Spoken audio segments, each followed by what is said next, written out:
Class का ये lecture number 4 होने वाला है। पिछले वीडियो में हमने यहाँ तक कवर कर लिया था और सभी चीज़ों के बारे में हम लोग पढ़ लिए थे। अभी हम लोग आगे बढ़ते हैं। आगे बढ़ के मेन एट्रीब्यूट्स ऑफ सीपीयू के बारे में देखते हैं, जिसमें डाटा विड्थ क्या होता है, एड्रेस रेंज क्या होता है, क्लॉक स्पीड क्या होता है और ये सभी मेगा हर्ट्ज क्या होता है वो सभी देखेंगे। फिर मेमोरी क्या होता है, मेमोरी यूनिट जिसमें रैम रोम आ जाता है, फिर आपका फ्लॉपी डिस्क वगैरह, प्राइमरी मेमोरी, सेकेंडरी मेमोरी। सो सबसे पहले हम लोग यहाँ पर डाटा बिट के बारे में समझते हैं। डाटा बिट क्या होता है और इसका मतलब क्या होता है। तो यहाँ पर बहुत लोग, ये टेक्निकल वर्ड है तो इसको समझने में शायद दिक्कत आप लोगों को आ सकती है, लेकिन मैं पूरा कोशिश करूँगा कि आपको अच्छे से समझ में आ जाए।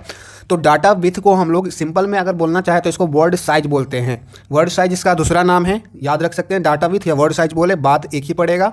तो वर्ड क्या होता है आप लोग इतना तो जानते ही होंगे। जैसे कि मैं कुछ लिखता हूँ, मैन लिखा तो इसमें एम है, ए है, एन है, तो ये सभी वर्ड मतलब ये सभी से मिलकर वर्ड बना है कि नहीं। ये मैन एक तरह से वर्ड हो जाएगा।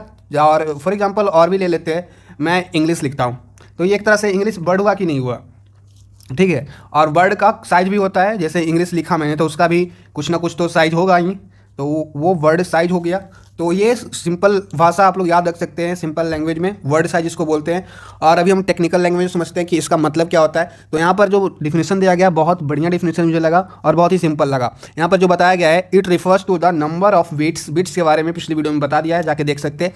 It refers to the number of bits of data that can be manipulated within the CPU at a one given time. एक बार में सीपीयू, आपका जो कंट्रोल प्रोसेसिंग यूनिट होता है सीपीयू, जितना बिट को प्रोसेस में लेता है वही उसका वर्ड साइज या डाटा विड्थ होता है। बहरहाल आपके एग्जाम के लिए ये जरूरी नहीं है। अगर आप किसी कंपिटिटिव एग्जाम की तैयारी कर रहे हैं या एंट्रेंस एग्जाम की तैयारी कर रहे हैं, डिफिनेशन नहीं पूछेगा आपसे। आप खाली बस इतना याद रखना, डाटा विड्थ और वर्ड साइज एक ही होता है। और इसके बारे में थोड़ा और डिटेल से हम लोग जाएँ तो इसका जो रेंज होता है हमेशा 8 से लेकर 64 बिट्स तक होता है। डाटा विड्थ और वर्ड साइज कितने के कितने बीच में होता है, इसका रेंज 8 से 64। तो 8 से 64 के बीच तो बहुत सारे नंबर्स आते हैं। 8 के बाद 9 आता है, 10 आता है, तो ऐसे नहीं देखना है।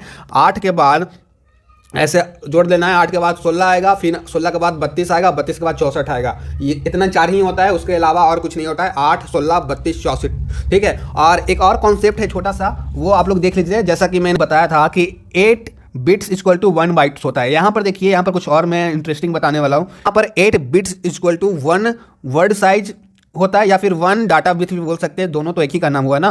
तो 8 bits equal to 1 word size होता है। और वैसे ही अगर हम 16 बिट्स कर दें तो कितना हो जाएगा बता दीजिए आप लोग।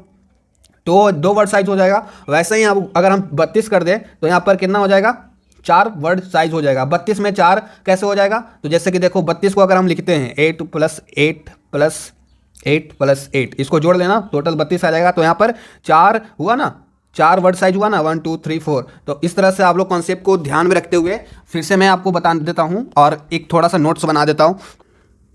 तो मैंने एक छोटा सा टेबल बनाने की कोशिश की है।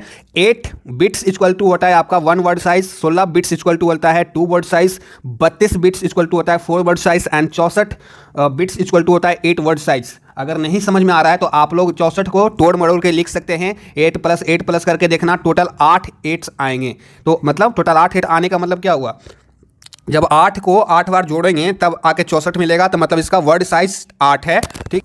अब जितना ज़्यादा वर्ड साइज होगा, जितना ज़्यादा डाटा विड्थ होगा, उसका मतलब है आपका जो सीपीयू है वो सक्षम है कि वो प्रोसेसिंग जो करने वाला है, उसके अंदर सीपीयू का काम क्या होता है, प्रोसेसिंग करना। उसका प्रोसेसिंग करना बहुत ही ज़्यादा तेज हो जाएगा, फास्ट हो जाएगा। ओके, ये हमेशा ध्यान में रखना है। तो जितना ज़्यादा आप डाटा विड्थ को बढ़ाएंगे, वर्ड साइज को बढ़ाएंगे, उतना ज़्यादा आपका सीपीयू फास्ट काम करेगा। सीपीयू फास्ट काम करेगा तो बेनिफिट आप ही को होगा, ठीक है। और a CPU with higher data width is more powerful, और वो ज़्यादा पावरफुल भी हो जाता है। जिसके पास ज़्यादा डाटा विड्थ होता है वो कंप्यूटर ज़्यादा पावरफुल होता है, ठीक है। अभी एड्रेस रेंज क्या होता है, फिर क्लॉक स्पीड को समझने में बहुत लोगों को दिक्कत आएगी, उसको भी मैं समझाने की कोशिश करूंगा। आई होप आपको डाटा विड्थ अच्छे से समझ में आ गया होगा। अभी हम लोग देखते हैं address range.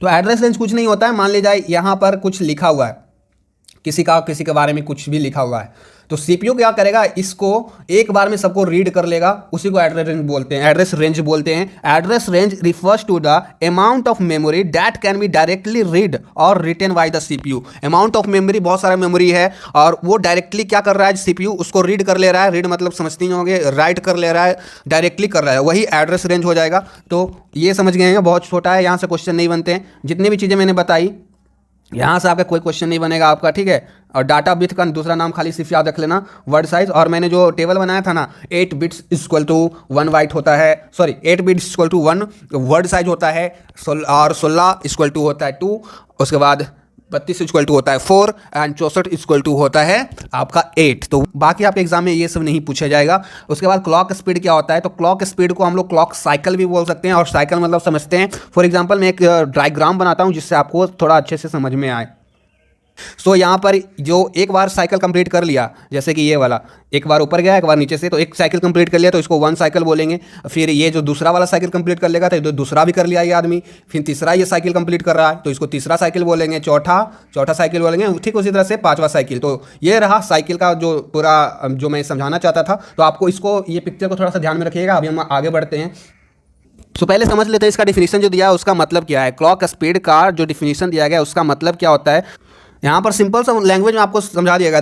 The speed of CPU, जितना आपका सीपीयू का स्पीड है वही आपका क्लॉक स्पीड है, ठीक है। स्पीड से याद रखिएगा, the speed of CPU is known as clock speed. बताया गया कि कंप्यूटर में बहुत सारे टाइनी डिवाइसेस वगैरह लगे हुए होते हैं जिससे आपका कंप्यूटर ऑपरेट्स होता है, काम करता है। 10 की मदद से ऑन ऑफ भी करते हैं। पिछली वीडियो में इसको मैंने एक्सप्लेन किया था ज़्यादा अच्छे से। At any moment several thousand of devices changes their state to synchronise the change of all this component of CPU is internal clock. और क्या होता है कि आपका जो कंप्यूटर होता है हर समय में, हर सेकेंड में जितने भी कंपोनेंट्स होते हैं सबका अलग अलग काम होता है, और सबका अलग अलग काम भी होता है, और सब अपना अपना स्टेट जो होता है वो चेंज करते रहते हैं। तो उसके लिए कंप्यूटर के अंदर एक इंटरनल क्लॉक लगा हुआ होता है जो कि उसको सिंक्रोनाइज करता है, उसको बैलेंस करता है, और उसी से आपका कंप्यूटर स्मूथली चल पाता है।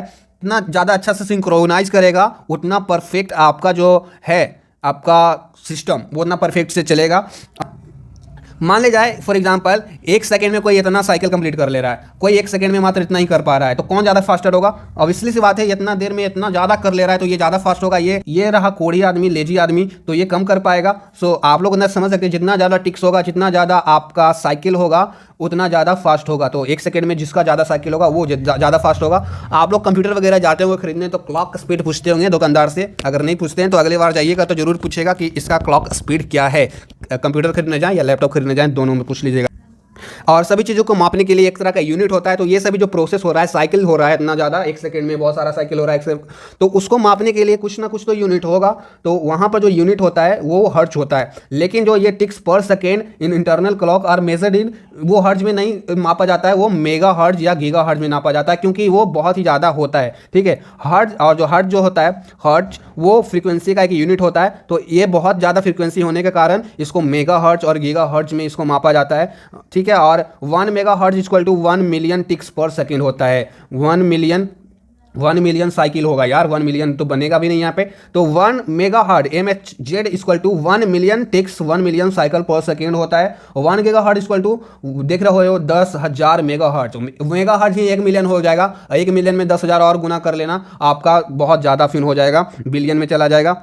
उसके बाद higher the clock speed faster the computer. Simple सा मीनिंग है, जितना ज़्यादा क्लॉक स्पीड होगा उतना ज़्यादा आपका कंप्यूटर फास्ट होगा। अब ये कंप्यूटर को, ठीक है, क्लॉक स्पीड मतलब होता है जितना ज़्यादा आपका क्लॉक स्पीड होगा यार, मतलब उतना ज़्यादा ये काम कर पाएगा, उतना ज़्यादा काम कर पाएगा। मतलब मान लीजिए जाए एक बार में कोई इंसान, पेटू इंसान, मतलब बहुत सारा खाना खा रहा है तो इसका क्लॉक स्पीड बहुत ज़्यादा है। एक बार में कोई पतला दुबला इंसान बहुत कम खाना खा रहा है तो उसका क्लॉक स्पीड बहुत ज़्यादा कम है। तो क्लॉक स्पीड जितना ज़्यादा होगा, स्पीड तो ज़्यादा होगा नो डाउट, लेकिन क्लॉक स्पीड जितना ज़्यादा होगा वो उतना ज़्यादा काम कर पाएगा 1 सेकेंड में या 1 घंटे में, जितना भी टाइम आप लगा लो